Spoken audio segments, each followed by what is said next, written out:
guys, it's Robin, RsIslandCrafts. Welcome to my craft room. Today we're going to do another viewer requested video. About a week or so ago, one of you guys pointed me in the direction of this awesome pattern. This is actually 4 5-inch squares put together like I talked about on my Whip It Wednesday video. And the directions are really good, but there was just a couple little spots that were just a little unclear, so I worked through the project to see how everything went together. So I thought today we would go ahead and work through this pattern together and see how it works. Works, right? I supersized it though to, instead of going with the little 5-inch squares, I upsized it to 10-inch squares so it would be much easier to see. And also, if you want to make a quilt out of this, it's a lot easier if you use the larger squares. You're going to get it done a lot faster. Or you can just make a whole bunch of the little ones and it'll be a little bit, maybe a little wilder and crazier with all your scraps going together. Either way you decide. Pick any size block you want, from the small ones to the big ones, or even larger. You can go to a 12-inch square. I think it's going to be a great way to bust a bunch of scraps. I'm going to bring the camera closer and we're going to talk about who actually came up with this pattern, who designed it, and we'll go through all the little steps. So I'm going to go ahead and put a link down below in the description box for the blog post that was sent to me for this design. And it's on Susie'sScraps.com. And she calls it the Crazy Little Strings Diamond Charms Quilt Block and Tutorial. That's the blog post. But I'll link it down below, so once you go in the description box, you can just go ahead and click on it and it'll take you right there. I went and wandered around her blog a little bit. It's a really great blog if you're still like reading blogs.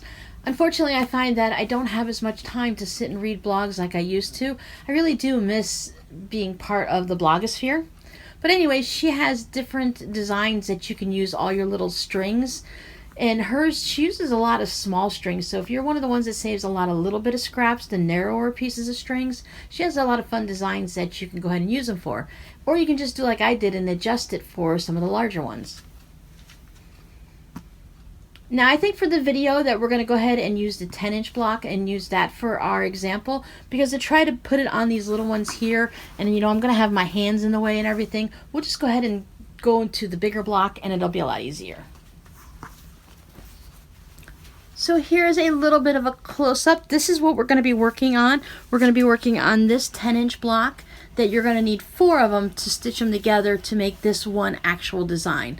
Now you could go and just leave it as this and make some type of a little table topper or a wall hanging or whatever you might want to make with this, but you're going to miss out on the secondary pattern, that you get this giant diamond-ish thing in the center every time you put a set of 4 together.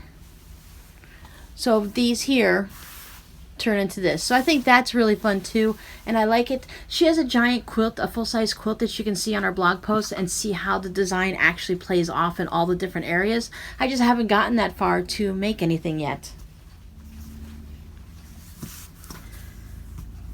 And because of my love of black fabric as the contrast with the main fabric with all the different bright colored scraps afterwards, I chose black for mine. We're going to work with it. I think we'll be able to see okay with the black fabric. You can choose any color you want. You can have one color, or you can use a variety, or maybe if you chose just one color and use different shades of it and different designs on it and textures and stuff, that would be really fun too. But just remember, no matter what size you're doing, if you're going to put them together, 4 of them are going to go to the center.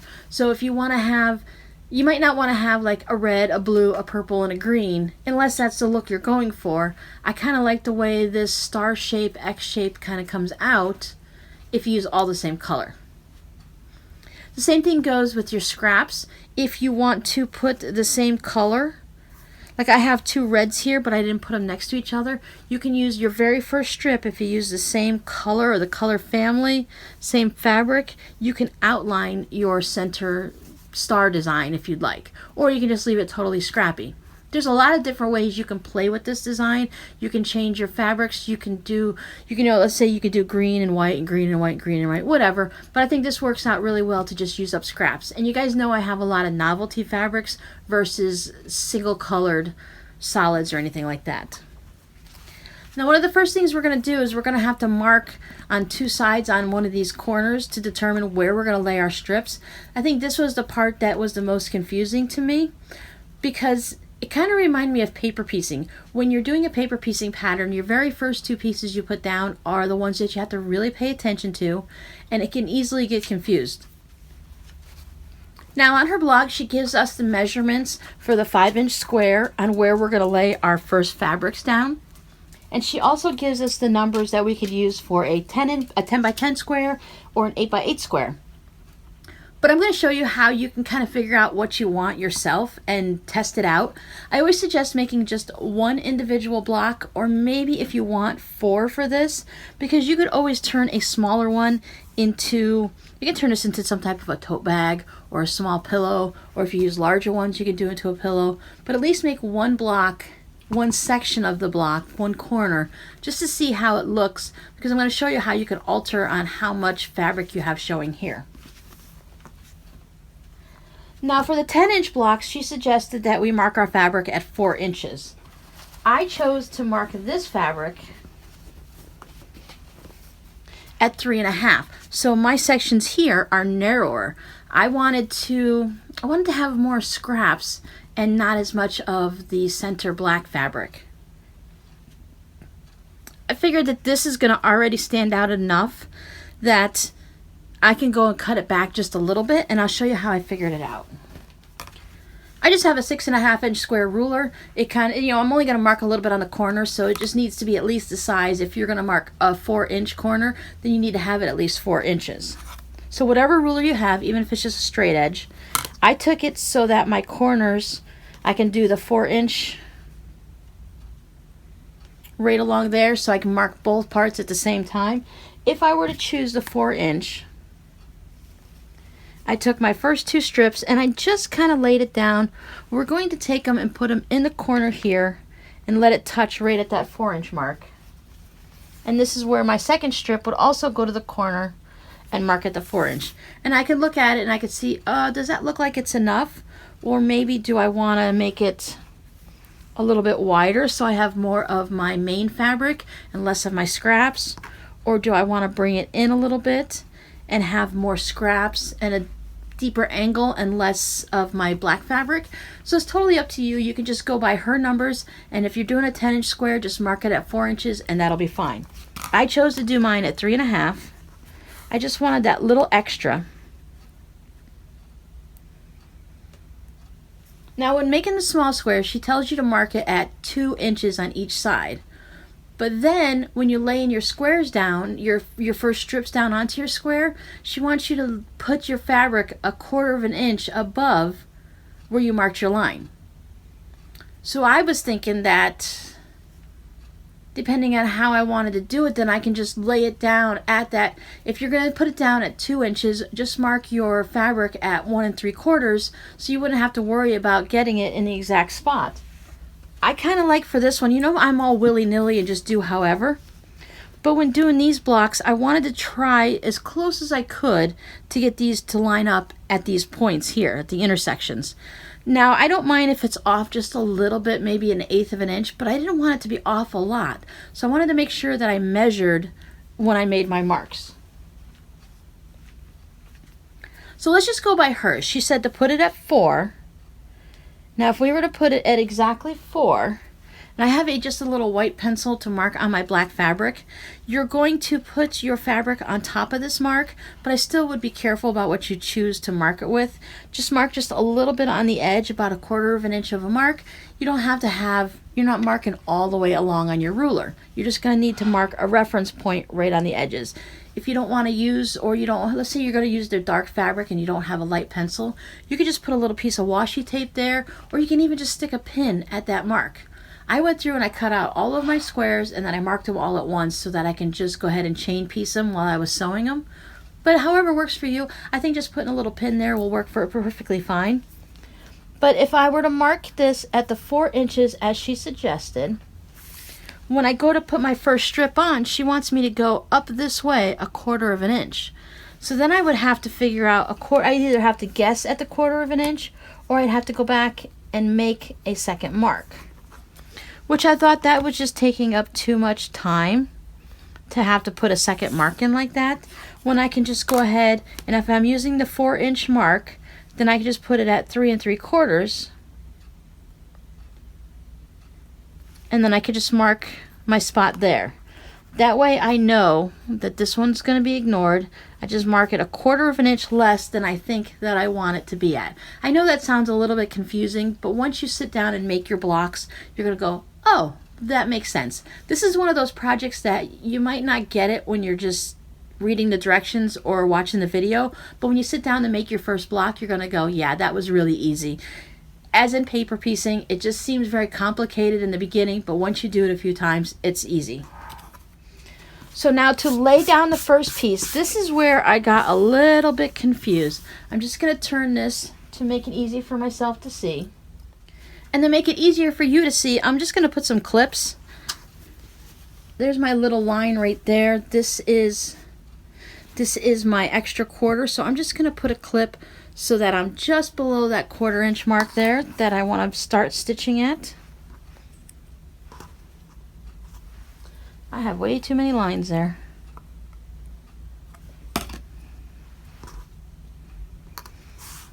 Now this should help you. Can you see those little, let me put it right there. There's our little clips, okay? So now our very first strip, you can put on either one, doesn't matter, and I only do one. When I'm doing string blocks, I will do my center one first, and then I like to build out. I'm going to do the same thing here, but I want to do one strip at a time in the beginning.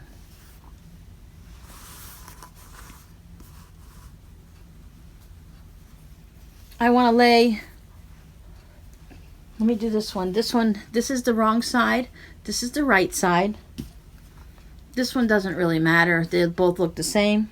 But I want to put them right sides down. So I want the right sides of my fabric touching the right side of my foundation piece. I'm going to put this down in the corner. And I'm going to line it up so that my corner touches right there. See, there's my corner, and I want my fabric strip to touch right on my corner so that I'm drawing a straight line from my mark here, and it's going to draw a straight line right to that corner. So then on this side, I'm going to line that up right on that 1/4 inch mark there so that my 1/4 inch is touching my fabric just like down here in the point, and that my point is lined up there. And I found that it was much easier to pin this strip, especially on these larger squares. With the smaller 5-inch square, I didn't have a problem.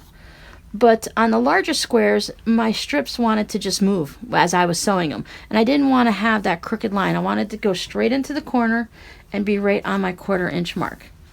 So now I am above it. I'm going to go ahead and stitch a 1/4 inch all the way along here, which would look like this.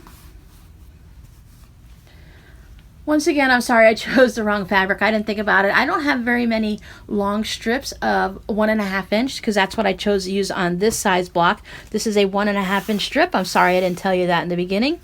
You could use any size you want. You can stick, even with these larger blocks, if you want to stick with some narrower ones. If you do have those little strings that are only going to be good for, you know, something scrappy like this, you might only have a 1 inch or something. As the smaller blocks, I did use the 3/4 of an inch strip in their width, and then just whatever length would take me from corner to corner.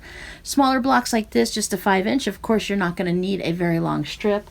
But once your blocks start getting larger, you're going to need to be able to go longer like that. Just like, once again, with string blocks, when you're going down the center, depending on the size of your foundation, you're going to need a longer strip. I'm sorry if you hear a dog panting in the background, but that is my dog Susie, who has decided it's great to stay in here while I'm chit-chatting, but without any extra fans on. She is a little too warm this morning. The poor puppy, right? So anyways, I did a 1/4 of an inch, exactly a 1/4 of an inch seam down here. I wanted my first one to be perfect. After that, if they get a little bit off, it's not going to matter, because if you use varying widths of your fabric, it doesn't necessarily need to line up anywhere. Now, a lot of times if you're using the same width, you can line them up here. So if you are trying to do the exact colors and you're doing like a color stripe or something, or a gradation, then that would be really cool to have a darker fabric going into the light, or vice versa. Anyway, I digress. You'd want to make sure that they match up. But if you're just using scraps and you're just going to do whatever, these don't necessarily have to line up exactly there, because none of the colors are going to match, so it's not going to be obvious to the eye. And then you just take it over to your pressing station and you're going to press it over. And now we're going to put our second piece on.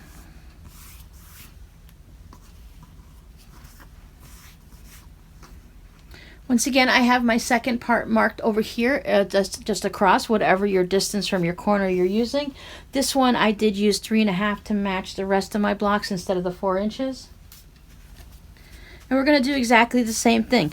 We are going to take our fabric and we're going to put it right sides down, so right sides together. We are going to put it so that we are above the line up here, so we're going into the center of our star. This is the corner that we're going to work our strings out on, so we want to put it above it. This is, like I said, this is the only part that gets very confusing. You want to make sure that your edge of your fabric lines up with your point there. And once again, you're going to be going all the way down to the point here. So you're going to have a little bit of extra bulk on this one specifically because you're going to have the extra fabric laying on it. But it's not going to be very much, and I don't think it's going to be noticeable in the quilt. I mean, as it is, we are sewing it all the way down, so you have all these seam allowances underneath here. This part, you can feel it is definitely thicker than this part. With these smaller blocks, when you're quilting it, you could decide to go ahead and quilt in the center where it's only one fabric. And if you want, you could also quilt in the center of your strips. I don't think you're going to be able to easily free motion with all the extra seams, but it all depends on what your machine can handle and what type of machine you have. I don't know anything about long arms. I have to guess that they're a little bit of a stronger machine and they might be able to stitch over that easily.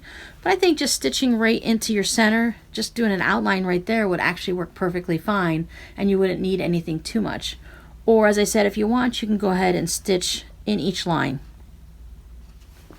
If you're working on these larger quilts, you have so much extra space in here. This feels to me just like a regular standard quilt would be, or string block, and that you can quilt all the way through in any of the sections you want. So you could be able to, because the blocks are so large, you're going to need to do more quilting. Usually you have to do it, a hand's width apart from 4 to 6 inches, depending on your batting.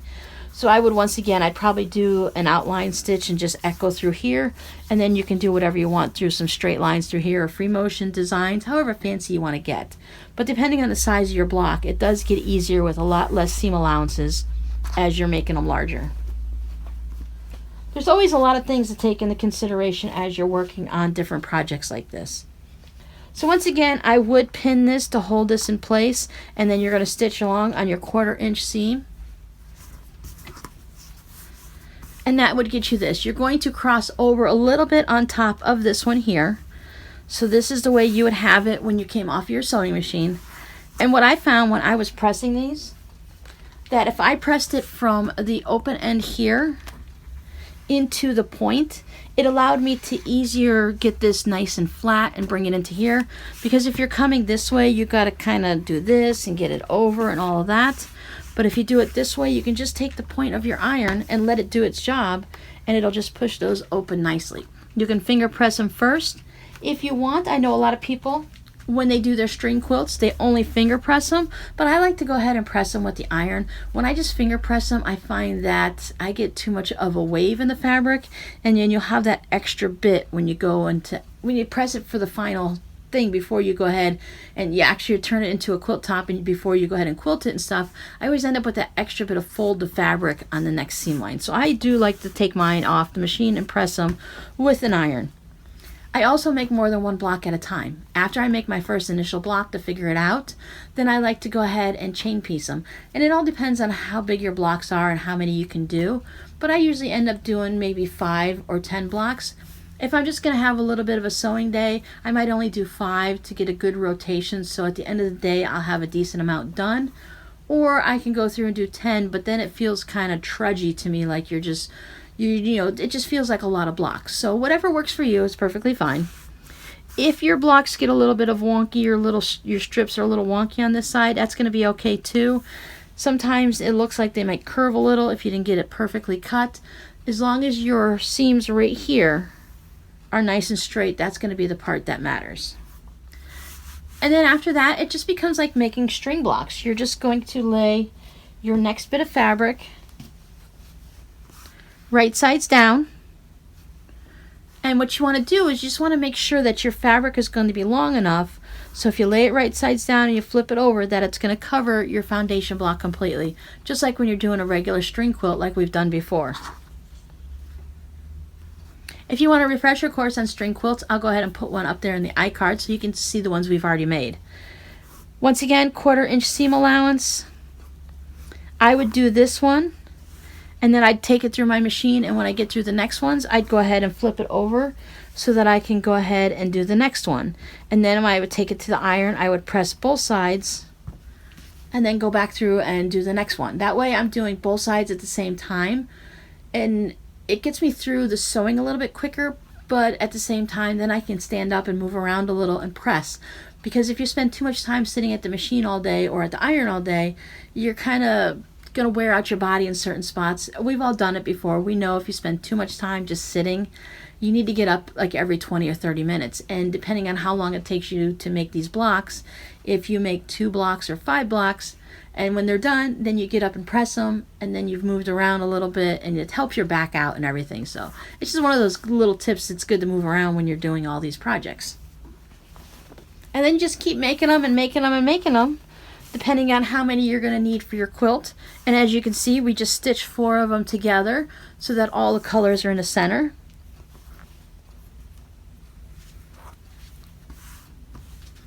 Now when I was making my blocks, as I said, I used 1.5 inch strips for these larger ones.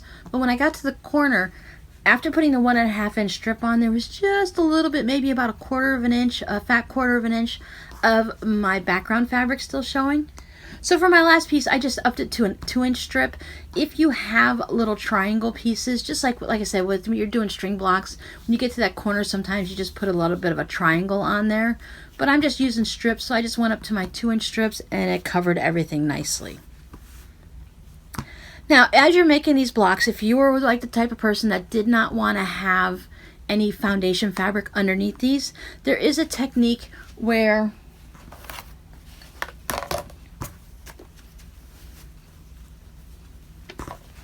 as you're doing your strips, you still have to put your first one down.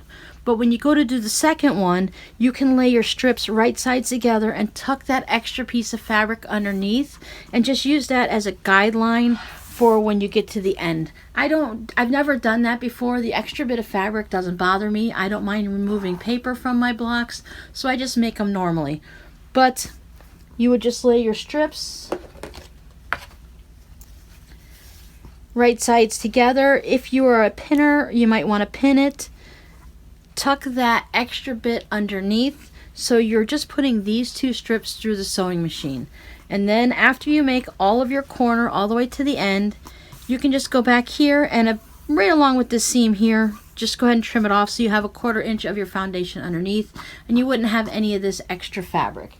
Now that might be a good idea for when you're making the smaller blocks because of all that extra bulk here, but it doesn't really bother me. I know I've said before I don't like stitching on foundation, but I do have all of this extra bit here that's not, that is my foundation there, so it's not totally covered in strings. So this little bit here didn't really bother me. Plus, as I said, when we got to the larger ones, you can't really feel that extra foundation underneath there. It's not causing all of it to be stiff. I have used it's not a thin fabric, but it's not really thick or anything like that. It's just your basic quilting cotton. So I feel like it doesn't add too much. I'm not making an actual quilt right now. Maybe when I get to the point of making a quilt, when I actually quilt this I think I'm just going to make a wall hanging out of this. So when I quilt this, if I notice that it feels like too much bulk when the whole quilt top is done, then maybe on the next one I might go ahead and do that. It's a procedure, it's a technique that I've never tried before, but it's really not that difficult once you get that first piece down. Totally up to you. So we have our block completely done, and now we need to trim it up. Just like it seems like I'm saying it all the time, but really it is just like making a string block, except you can't put paper behind it because you need to keep that fabric piece right there. You could do like they have the spiderweb quilts that are very similar to this, that has that piece and you pull all the paper off and stuff like that, but I'm just doing it as it was on the blog post, and it was kind of fun to just do it like this and not have to worry about anything. Anyone who's done string blocks or anything on a foundation, you know that your foundation tends to shrink in a little bit. If you're making an entire quilt, then whatever it ends up being, that's what all your squares will be. Even if you started at 10 inches, if you had to trim all your blocks down to 9.5, it really wouldn't be an issue because they'd all be the same size. So as long as you trim all your blocks to the same size, then you're fine. If you want to add these blocks into another quilt and you need them to finish at 12.5 inches or 10.5 inches to fit in your quilt design, then you might want to start with a little bit of a larger foundation so that you can trim it down. Now, as I went ahead and trimmed mine down, my concern was going to be this corner down here. This is the one that's going to actually be in the quilt. This is going to be a center part of it. This is the main part. Anything that gets trimmed off of here is just going to be excess anyways. This is the part that I'm going to line up.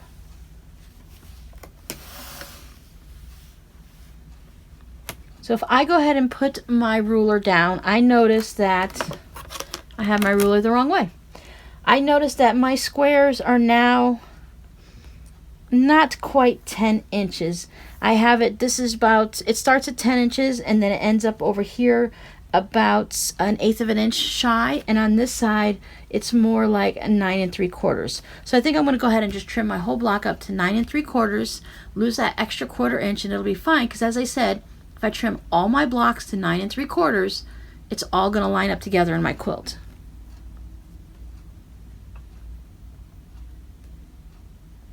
So I'm going to take this side here and this side here and line it up to 9 3/4. And I know that this part here is perfectly square, so I'm not going to have an issue with that. If I needed to trim any extra, I would be able to do it. But for all the blocks I've done so far, as long as I've lined this up in the corner, everything has fallen into place on the sides. And then I would just trim off the sides. Excuse me while I reach across and trim off the top.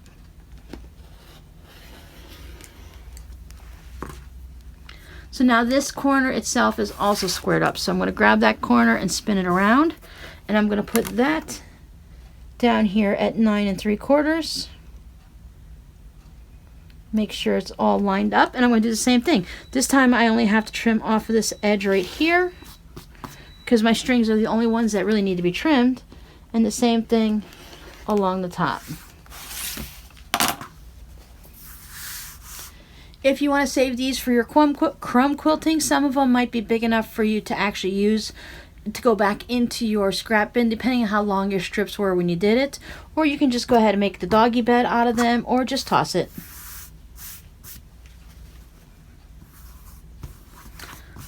As I was doing this piece must have gotten folded under. That's not a problem. That's easy to fix.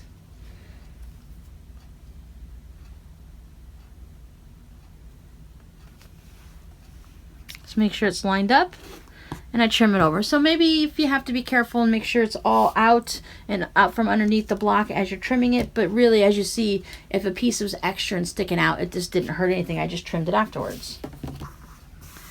And there's your block. Now you just need to make 20 or 30 more of them to make yourself a project. When I went to stitch my blocks together, I went ahead and pinned at this joint right here where these intersect, where you're going to go from your foundation piece right to the fabric. I made sure on my 2 blocks that were lined up that I put them right sides together, that I pinned right there, so that way I was stitching down. I wanted to make sure, as I said, that all of these lined up.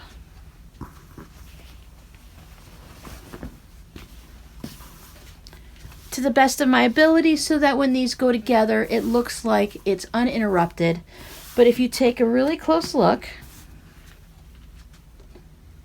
it's very difficult to see. There you go. See, here's the seam on the one block and there's a seam on the other. So they did not line up here in the center, but I did line up at these 4 points.